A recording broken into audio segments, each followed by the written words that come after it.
Ashama arkafuune kabajamtoota fi jaalatamtoota qaqqaaliin mana Oromoodhaa kan sadarkaa idil-addunyaatti argamtan hunda keessan nageenyi kenna oowwan kan nuti irraa maddee iddoo isin jirtanitti isin qabu isin jenna. Egaa hundi keessan akkuma beektan guyyaarraa kanaa hooggantoonni qabsaa'onni Oromoodhaa fi gameeyyiin ilmaan Oromoodhaa dhaddacha mana murtii magaalaa Finfinnee mana murtii federaalaa magaalaa Finfinneetti guyyaa har'aan kanaa argamanii jiranii. Argama guyyaadhaa kana isaan argaman irratti ilaalchisee taateewwan gama mootummaa abbaa irree yookaan sirna TPLF kan sirna Abiyyiin hoogganamu jechuudha. Sirni nafxanyaa taateewwan guyyaadhaa kana achirra godhe maal fakkaata kan jedhu kan ilaallu ta'a jechuudha. Egaa ilmaan Oromoodhaa qaqqaalii hundi keessan akkuma beektan dhaddachi mana murtii ledataa guyyaadhaa kana magaalaa Finfinneetti argamu dhaddacha banaa turee fi deeggartoonni maatii fi aalii fi firrii hundi isaanii akka dhufee iddoo sanitti isaan daawwatuuf dhaddacha banaa ture. Dhaddacha kana kan bane uummata yookaan poolisii yookaan ammootinuu mootummaa osoo hin ta'in mootummaa fi manni murtii waladdaa kanallee beekuu qabna. Mana murtii federaalatu dhaddachi kun dhaddacha bilisaa fi dhaddacha banaa akka ta'u ajaje jechuudha. Dhaddacha banaa fi bilisa ta'e kanarratti maatiin obboloowwan aalii firrii fi deeggartoonni fi warnoonni mormitoonni barbaadan mormitoonni Jawaar morman qaamni isaan mormuu fi murni isaan mormoo jiraatu taate dhaddacha kanarratti akka argamee dhaddacha kana hordofu dhaddachi banaa ture jechuudha. Dhaddacha irra baname kanarratti ilmaan Oromoodhaa qaqqaalii kan gootota isaanii qabsaa'ota isaaniidhaa fi abbootii isaanii akka abbootitti warroota laalan warroota agartee akka hayyoottan isaaniitii fi qabsaa'ota isaanii akka abbaa isaanii caala abbaa qabsootti ilaalan dhaddacha sanatti argamuudhaaf ilmaan Oromoodhaa qaqqaaliin iddoo sanitti argamanii turan. Garuu odoo mana murtii saniin seeniin odoo dhaddacha sanatti hin argamin ilmaan Oromoodhaa jumlaadhaan kaaffee keessaa guuranii hidhuu warroota kelloo uffatuma kelloo uffatee argan naannoo sanii poolisiin federaalaatii fi poolisiin magaalaa Finfinnee lamaan qaamni lama walii wajjin ta'uudhaan ilmaan Oromoo kabaqatee deemullee kanarraa ari'anii qabuun kagartee eegaa nu dhoogitanii hin seennu jedhanii nagayaan kaafteeriyaa ta'aa jiran jumlaan achumatti qaama uffata siviilii uffatan warroota daninnatii wajjin ta'uudhaan ilmaan Oromoodhaan jumlaan dorsaa turan jechuudha. Kun Oromoo akka taphatti ilaahin waan kana akka taphatti ilaaluu hin qabdu jechuudha. Kan dhaddachaa jame mana murtiiti. Kan affeerraa godhe mana murtiiti. Mana murtii federaalaa Itoophiyaa guddicha waanna biyyattii seera biyyattii sanii tiksu. Konstituushinii biyyattii sanii tiksu. Ka paarlaamaa muumicha ministeeraatti ol ta'e. Seera biyyattiidhaa akka waardiyyaa ta'e ka tiksu. Mana murtii santu yaamicha mana murtiidhaa kanarraan tana kabaja yookaan vaaliyuu itti godhuu dhabee poolisiin uummata doorsisee kan itti gaafatamu mana murtii dhaddacha federaalaa kan lidataatti argamu kan yakka shororkeessummaatii fi yakkoota garaagaraa ilaalu akka ta'e uummanni Oromoodhaa beekuu qaba jechuudha.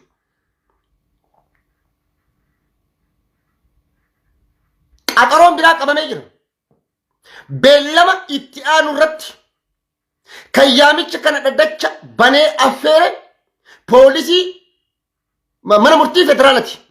Poolisiin magaalaa Finfinneetii fi poolisiin federaalaa ilmaan Oromoo maatii haadha Jawaar obboleettii Jawaar obboleettii ilmaan Baqqalaa Garbaa obboleewwan Hamzaa Booranaatii fi Shamsaddiiqaa hibatamtoota isaan jalatti himataman 24 dabalatee maatii isaanii iddoo sanitti argaman kan kelloo uffatan hidhamanii turan dorsifamaa turan kan kana hunda godhe ajaja kana dabarse itti gaafatamu mana murtii federaalaa guddicha Itoophiyaa Abiyyi caala ka angoo qabu karaayyaatti biyyattii caala angoo qabu kan poolisii federaalaatii fi poolisii naannootii fi mootummoota naannoo hunda caala angoo qabu kan seera biyyattii lammiin biyyattii paarlaamaa keessatti tumatan ka tiksu mana murtii federaalaa Itoophiyaati jechuudha.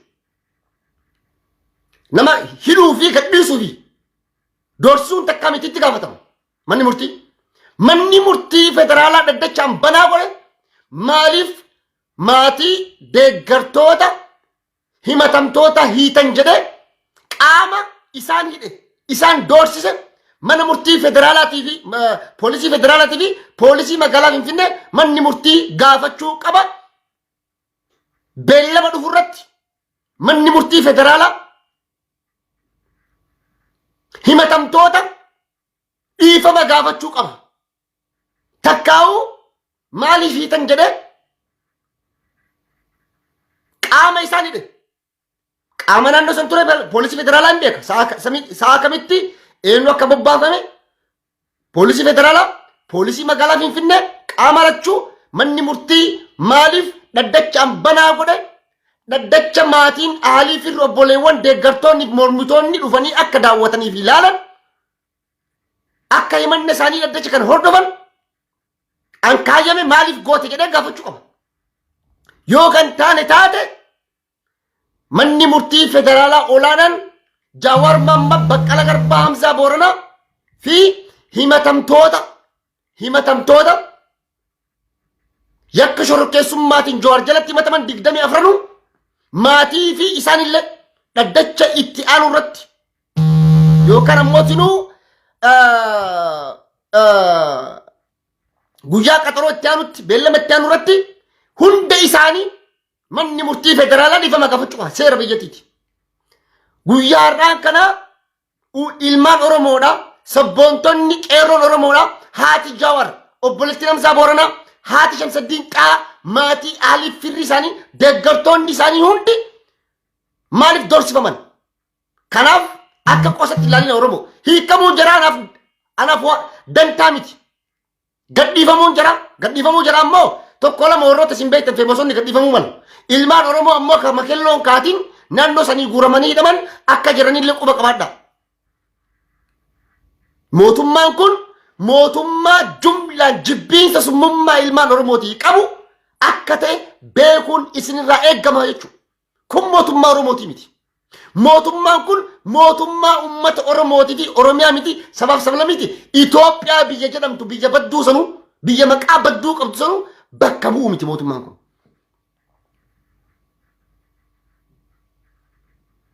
Jawaar Mohammad qeerroo ilmaan Oromootii fi sabaaf sablammoota Sidaamaa ta'ii Walaayitaa ta'iiti abbaa feete Mr. X, Mr. Y, Mr. Z ta'e kan nu barsiise qabsoo karaa nagaati. Naamusa, tasgabbii, obsa, tarsiimoo, imaammataa fi haala ittiin adeemsa deemnu kan nu barsiise Jawaar Mohammad jechuudha. Ilmaan Oromoo daddacha liddatatti irraa argaman daddacha keessa seenanii wayi mana abbaa alangaa abukaattoo mormitoota abukaattoo Jawaar faa jeeqanii himanni isaanii akka seeraan hin gaggeeffamne wayi jeeqanii warrabbashanii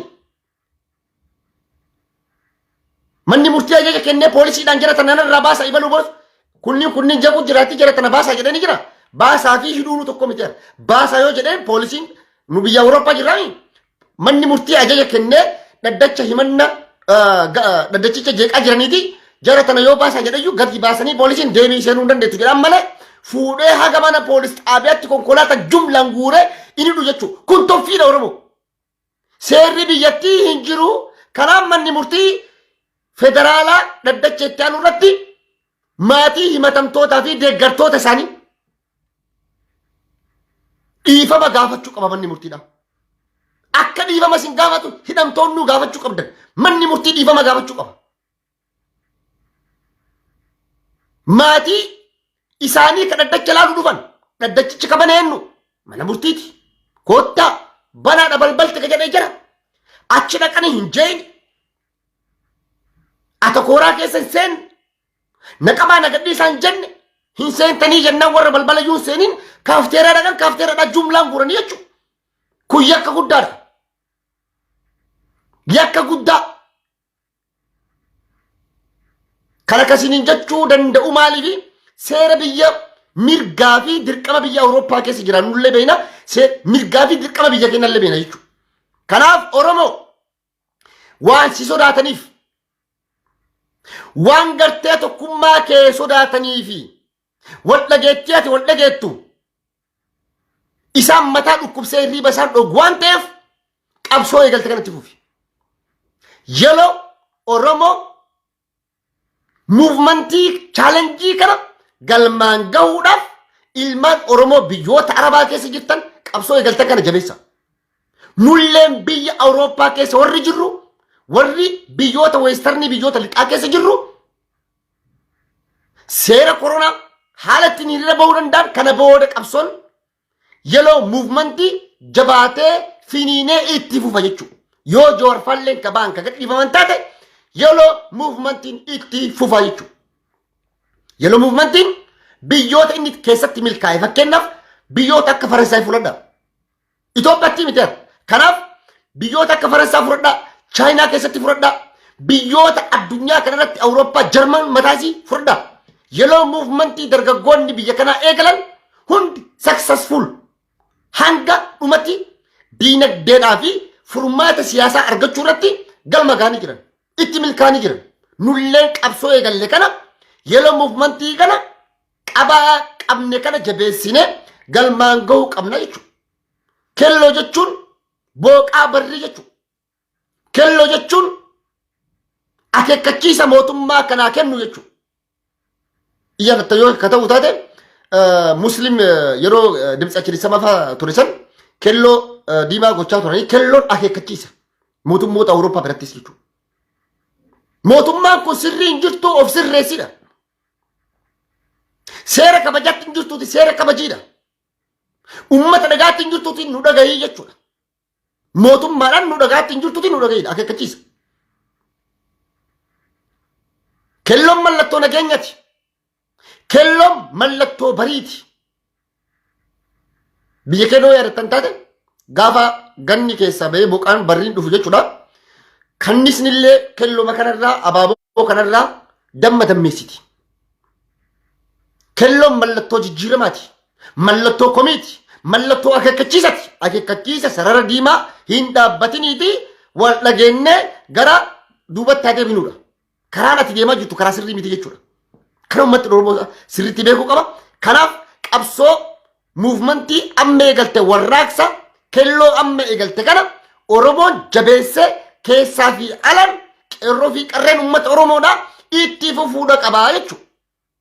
Kanaaf manni murtii federaala Itoophiyaadhaa dur Oromoo ta'uuf Oromummaan nu hidhanii miti. Oromummaan isaan caccabsinaa daaraa goonaa Oromiyaan mafrasaan labbaatu waan meeqa jedhanii dadhaban. Har'a ammoo uffatallee abiyyiin nuu fila jechuudha. Sirni abiyyi. Seera osoo hin ta'in sirni abiyyi hogganu uffata ilmaan Oromootiif fila jechuudha. Gurraacha kaahadha kaasanii yookaan adii kaahadha kelloo jedhati uffata biraa kaahadha jedhanii seera haanuu baasanii. Seera biyyattii Itoophiyaa keessatti uffata kelloo kaayachuun yakka gocha shororkeessummaati, gocha daddacha jaaquuti, gocha seera biyyattiiti wal faallessu jedhee seera biyyattii irratti katumamee jiru baramee katumame paarlaamaa yoo raggaasise keeyyata kamirra jedha akkamitti jedha. Kana nu hima kana ifa nu godha. Kelloo uffachuun ilmi namaa tokko sii dhufee hamilee isaa cabsitee daqiiqa lama isa wajjinuu dhaabbattee baa kelloo kaatte jechuun yakka guddaadha. Yakka guddaadha. Seera biyyattii cabsuudha jechuudha. Har'a uffata jaratti nuuf fila jechuudha. Seerri biyyattii uffata akkana uffadhuu hin jedha. Eessa jedha nu hima.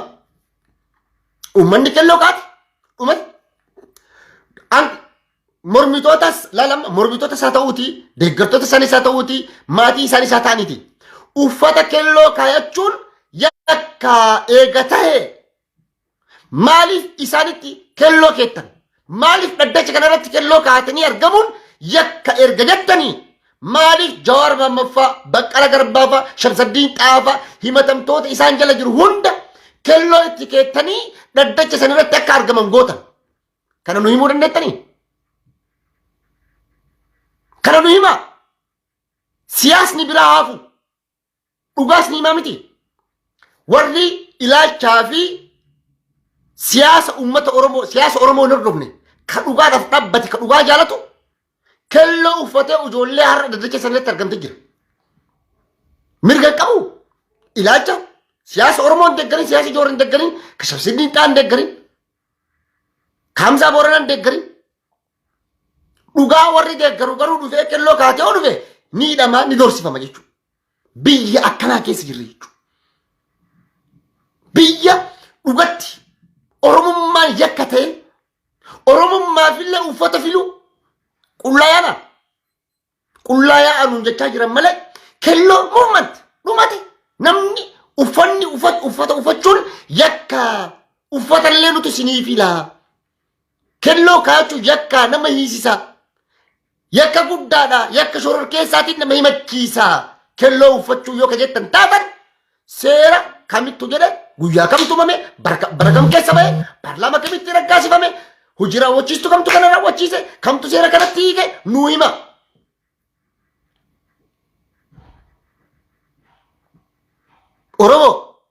Oromoo dammaqi Oromoo dhaga'i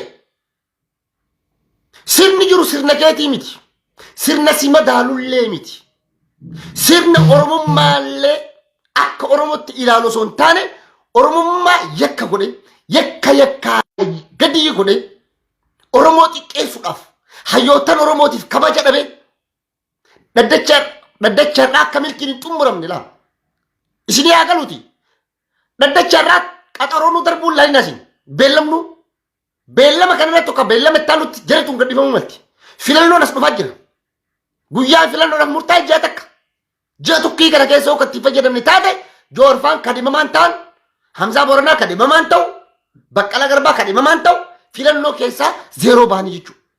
Tapha siyaasaa Abiyyi taphatu isinii haa galu Oromoo maa hidhanii maa gadhiisanii ilaalina. Maa hidhamanii fi maa gadhiifamanii ilaalina. Yakka ijoolleen dalagdee hin jirtu. Maa gammadda yakka kam dalagan. Ani hidhamuu ilmaan Oromoo kelloo kaatanitti hidhamanii hiikamuu isaaniitti dantaa hin qaban. Isinitti maa viidiyoo kana isaan biraan illee gaha. Isaan ni hidhamnaa ni duunaa jedhanii wareegama kafaluudhaaf dhaqan jechuudha. Qabsootti jiran qoosatti yookaan taphatti hin jiran jechuudha. Sirbaa bayanii mormoon dho'ifatanii jettu Oromoon. Mormoon dho'ifachuudhaaf hin dhayne jedhe. Dhugaa haqa san gootummaa qaban saniin har'achi baan isin goota jedhan anan. Isin goota qabsootti jirtanii itti jabaadhaa.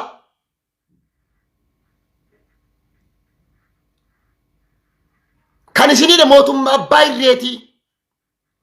Kan isinidha mootummaa yakkamaa yakka hojjechaa yakka dalagaa jiru kaseera biyyattiitii fi biyyattii deegaa jeeqaa nageenya uummataa fi biyyattiidha booressaa jiru mootummaa abbaa irree sirna biltsiginnaa jedhamutu isinidha kanaan ittiin boonuu qabdan jechuudha. Anjoowarii jedhee macha dhaqee hidhamuu moo ittiin boonuu qaba. Ittiin boonta jechuudha. Abbaan kee abbaan nagayaa ambaasaadara nagayaa ambaasaadara jaalalaa ambaasaadara qabsoo tokkummaa bilisummaa ummata Oromoo ka ta'e Jaawarii jedhee Baqqalaa Garbaatii jedhee Shamsaddiin Xaatii jedhee yakka warra yakka dharaa yakka sobaa himanna sobaa irra kahan dhiif jedhee hidhamuun alaaf gootummaadha. Qabsoodha kun qoosaa miti.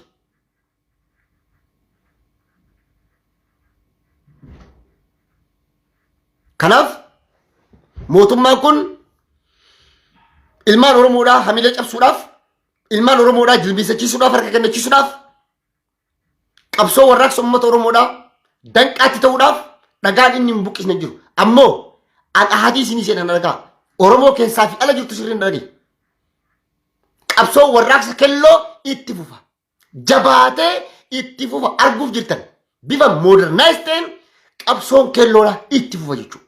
Hanga dhugaan Oromoodhaa haqni uummata Oromoodhaa dirree baatee hidhaan ilmaan Oromoorraa dhaabbate ajjeechaan duuti dararaan dhiittaan mirga ilmaan Oromoorraa dhaabbatutti hanga haati Oromoo boo'icha dhaabdutti qabsoon kun itti fufa hanga ilmaan Oromoodhaa abbaa lafaa abbaa biyyaa ta'anii aadaa jaraa seenaa jaraa duudhaa jaraa guddifatanii dagaagsifatanii ofiin of bulchanii odoon shororkaahin odoon dorsifamin odoo qabeenya isaan saamamin irraan buqqifamin abbaa qabee fi qabeenya isarratti ta'utti qabsoon uummata Oromoodhaa hin dhaabbatu. Baaburri Oromoodhaa ima deema. Qabsoo kana Jaawarii miti gahee gale qabsoo kana. Hamzaa Booranaatii fi Shamsaddiin Xaatii miti.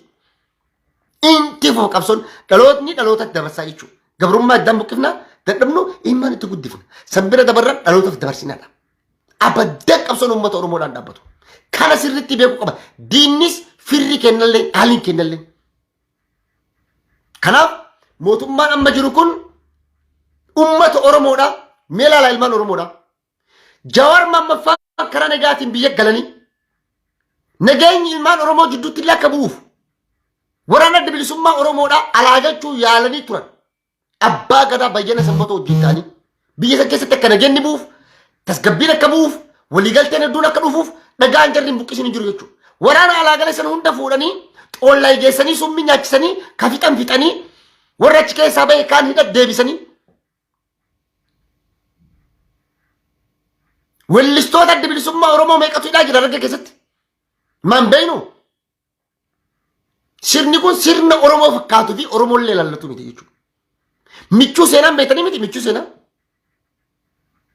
warra Eertiraa irraa gala Daawud Isaa fa'aa wajjin artistiidha. Akka waraana biraallee baru gaaratti hin gallee baru biyyuma galee maatii isaa wajjin hojii jireenya ilmi namaa jiraatu osoo jiraachaa jiru fuudhaniidha daraa jiranirra jechuudha. Kun mootummaa Oromootii miti.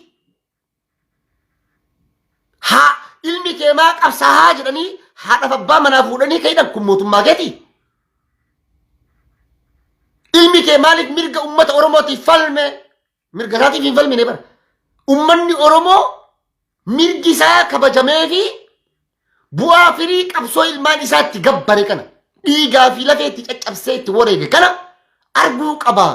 Deebiin isaa gaafii gaafate kanaaf deebiin isaa deebi'uu fi qaba jedhee warra qabsootti ciche ilmi kee maa qabsaa jedhanii haadhaaf hidhaa jiran. Ilma haadha duratti ajjeesaa jiran. Sirnoonni darban waan hin godhin godhaa jira sirni kun.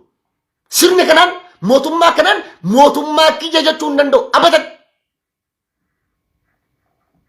Obboleessi kiyya darru haadha kiyya boochisu ka abbaa kee boochisu ka maatii kee boochisu ka Oromoo jumlaa boochisu mootummaa jechuu hin dandeenyu jechuudha. Okay wanni fedhaa taru waan hunda qofa qabda waan asii amma dura taree tokkummaa Oromoo irratti joorfaan maal akka hojjechaa turan namni Oromoo diigaa ture eenyu namni jaarmoota hooggantoota jaarmoota siyaasa Oromoo afaan godhe eenyu biltsiginnaadha jechuudha. Haadha biltsiginnaa jechuun nama dhuunfaa tokko Abiyyiinis odoo Abiyyi ka waa ta'u taate akkuma deeggaddammaa saamaa jiru kana ka oduu achii nutti kennullee nu tokkoffaa oduu eenyurraa arganna biltsiginnaa irraa arganna biltsiginnaa Oppidoo fi warra Amaaraa irraa arganna. Isaanumatu odeeffannoo sirrii warroota sitti mujjira warra odeeffannoo ammoo dhageettiidhaan sitti mujjira jechuudha. Kanaaf Abiyyi wanta taatee amma ta'aa jirtu kanallee ajandaa kan nuu kenne Abiyyi mataa isaati. Akka Kim Jong mootummaa Kooriyaa kibbaa jechuudha. Ajandaa sii kenna ji'a jaafaa ji'a shanfaa badee eessa taree eessa lixee minaamin Abiyyi Ahmad maaliif bade miidiyaa irraa beekanii? Abiyyi Ahmad charchii keessatti waraanni isaa guyyaa takkatti nama 800 ajjeese. Addunyaan dhiisuu hin deettu.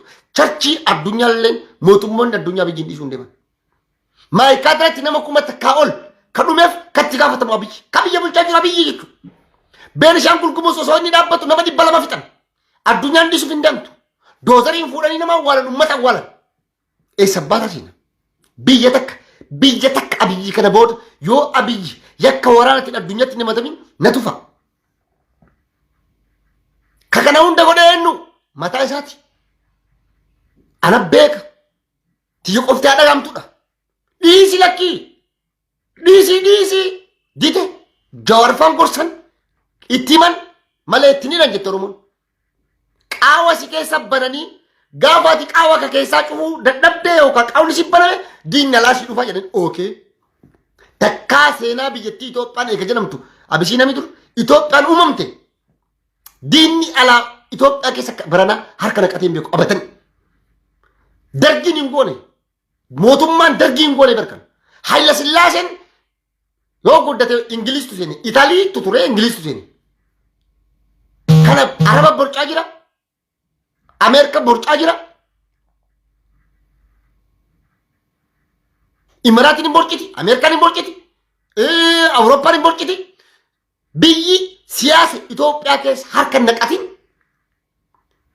yoo jiraatte eenyu biyyi injirtu biyyi jechuun hin dandeenya bara.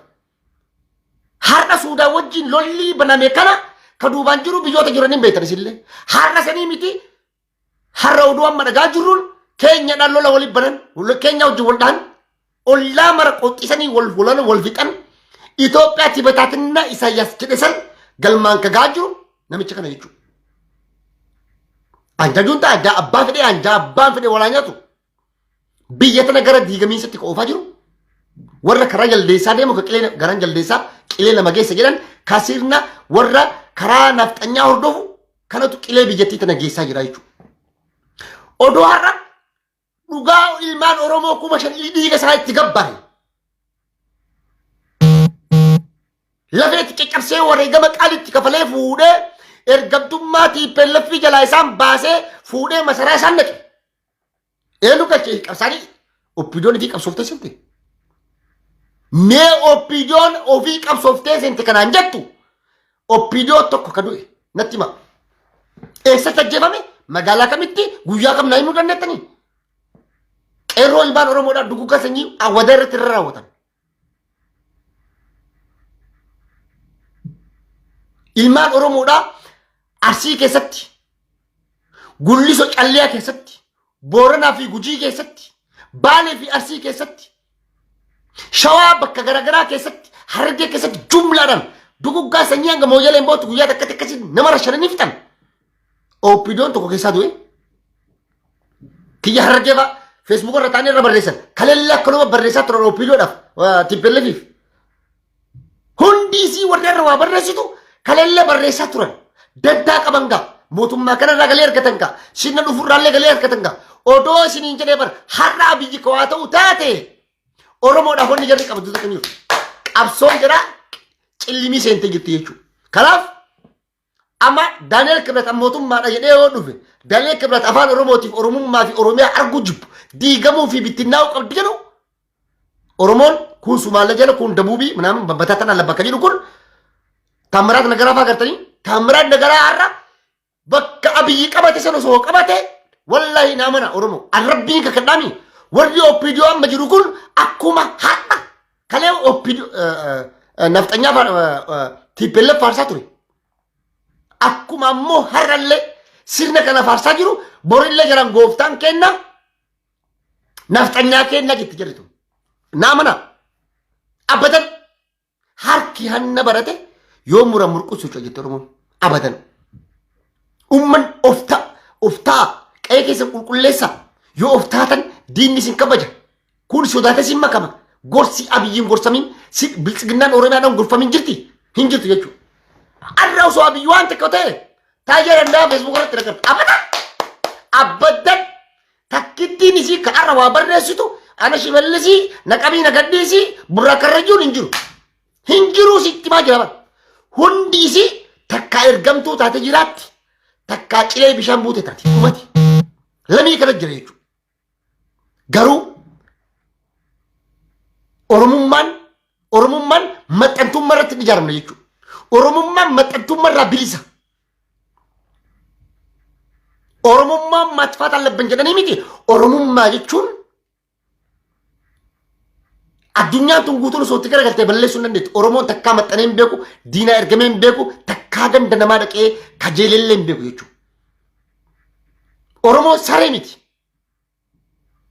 Kajeellaa ganda namaa dhaqee hin beeku jechuudha. Oromoon of ta'ee ummata jiraatu, ummata jiraachaas ture, ummata jiraachuuf deemullee. Kana sirriitti beekuudha qabdanii jechuudha. Oromoodhaaf har'a biltsiginnaan Oromiyaa maal qabdimi? Odoo amma fakkeenyaaf abiyyi waa ta'ee jiraa ka jedhan taate yookaan ammoo ajalli rabbii dhufee ka nama ajjeesullee rabbii du'a namatti hin gammannu namu waan facaafate hammata. Waan addunyaarra facaafatte akhiratti hammatta. Waanuma addunyaarra facaafatte kanallee addunyaarratti hammatta. Asuma facaafatte asumatti hammatta. Mirgaan facaafatte bitaan hammata jechuudha. Akka abboo Subaat Naggaafaa jechuudha.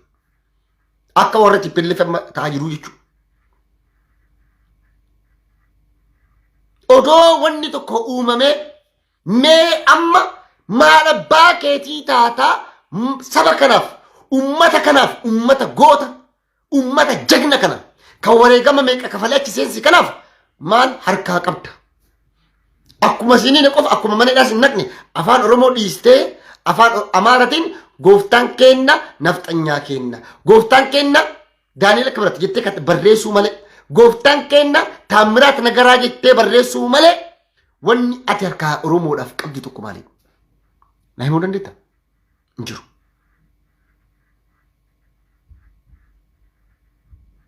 Kan uummanni oromoo sirrii beeku kaayoon bilisiginnaa nama tokko kaayoo nama tokkootiin uummanni miliyoona 70 gidirfamuu qaba cunqurfamuu qaba nabiyyoonni rabbiyyuu bar akramanii kanaaf namni kun bor waa ta'uu mala oromoo mala kan qabdan namni kunuu ka silaa ati itti deemtuu fi kabiraa caala si miidhaa jira akkamiin nama kana wajjin dhugaa wajjin dhaabbattaa dhaabra dhugaa jettee wajjin dhaabbachuu dandeettadha. Kanaaf warri amma wixi jettee waa barreessitu warri amma wixi jettee waa dubbatutuun guutuun bor ganama cilee bishaan buusee ta'uu deemti jechuudha. Kana naa mana qabsoon kaayoo uummata oromoodhaa baga rabbiin nama dhuunfatan itti rarraasin qabsoon uummata oromoodhaa jawarra itti rarraatu qabsoon itti fufu jarran abbaa gadaas waaqoo gutufaan hayilee fiidafaanis maccaaf tola marraa eegaliitii taaddasa birruufaanis hajanam saddofaanis namoonni hedduun wareegamatti kafalanii ima kufa ima deema ima kufa ima kara qabsaanii kufa qabsoon itti fufa qabsoon oromoodhaa nama dhuunfarratti hiriirraana jechuudha. Qabsoon warra TPLF qabsoo nama dhuunfarratti rarra'e ture jechuudha. Kaayoon isaa mallasiin du'e TPLFin gaafa sirraa gabbuu eegalte jechuudha. Har'allee baga rabbii qabsoo uummata oromoodhaa abiyyi irratti rarraasin baga rabbiin hoggansa qabsoo uummata oromoodhaa abiyyi nu godhin rabbiin dhugaa kenna arge miskiinummaa kenna kara keessa kenna arga haadha oromoo boottu miskiina lafarraa buqqa'u miskiina qorra keessa bulu kamanni irratti gubatu san rabbi waan arguuf jecha qabsootinna rabbiin nuti isaa jira jechuudha. Qabsoon uummata oromoodhaa galmagaa hundi akka boo'etti nafu jechuudha. Har'a biyya Itoophiyaa keessa Eertira jira Chaayinaa keessa jira siyaasa Itoophiyaa Sumaalee keessa jira siyaasa Itoophiyaa keessa biyyoota Arabaa keessa burcaa jira takkaa diinni alaa seenee hin beeku Portugaal faan Ingiliis faan dur yoo seenan malee Wayyaaniin takkaa balbala nama tokko gaafa lola baadummee biyyi takka yaa biyyaana naa birmadhaa jettee hin beektu yoo dandeetti itti deemte yoo injifatamteedha dargii biyya namaatti hin garanne jechuudha. Har'a biyyoonni meeqa seenanii Itoophiyaa burcaa jiran jechuudha. Hegeree biyyattiitii fi birmadummaan biyyattii haala yaaddessaa ta'e gubbaa jira jechuudha. Kan hubachuun barbaachisa. Kanaaf kelloo rivolushiniin itti eegallaa bal'inaan gaa walitti dhufnee wajjaasuu dandeenya. Kanaaf qabsoon warraaqsa kelloodhaa bifa qindaawaa ta'een kana booda Ameerikaa fi Awurooppaa keessattii fi biyyoota Arabaatii fi Oromiyaa keessatti bifa nama ajaa'ibsiisuu fi nama hawwatuu fi barnoota warroota cunqurfamtootaa fi sagalee dhabaniif ta'uun itti fufuudhaaf deema. Kanaaf warraaqsa kellootiif of qopheessaan yaamicha Sa'ad Ismaa'ilii fi qeerroo fi qarree uummata Oromoo akka ta'e naa hubadhaa naa beekaa. Kelloo uffachuun yakkaa miti kelloo uffachuun shororkeessummaa miti kelloo uffachuun nagaya kelloo uffachuun birraa barii kelloo uffachuun warraaqsa kelloo uffachuun mirga ofiitiif falmuu kelloo uffachuun hidhamtoota siyaasaa uummata Oromootii fi hoggantoota kennaaf sagalee isaaniif ta'uudha. Kanaaf qabsoon kun itti fufa bakka amma jirurraa daranuu bifa modernize ta'een itti fufnaa. Kanaa jennee duubatti xiqqollee qabsoon uummata Oromoodhaan deebi'u jabaadhaa qabsoo kanatti fufaa isiniin jechuu barbaada. Yaa ilmaan Oromoodhaa yaa ilmaan Oromiyyaa kan sadarkaa idil addunyaatti argamtan naa jiraadhaa. Har'aaf asumarratti goolabaa yeroo biraa ammoo itti qophoofne babbareennee mimmiidhaynee itti dhufne irraa qicuuf deemnaa. Galatoomaa ulfaadhaa hojjamaa naa jiraadhaa.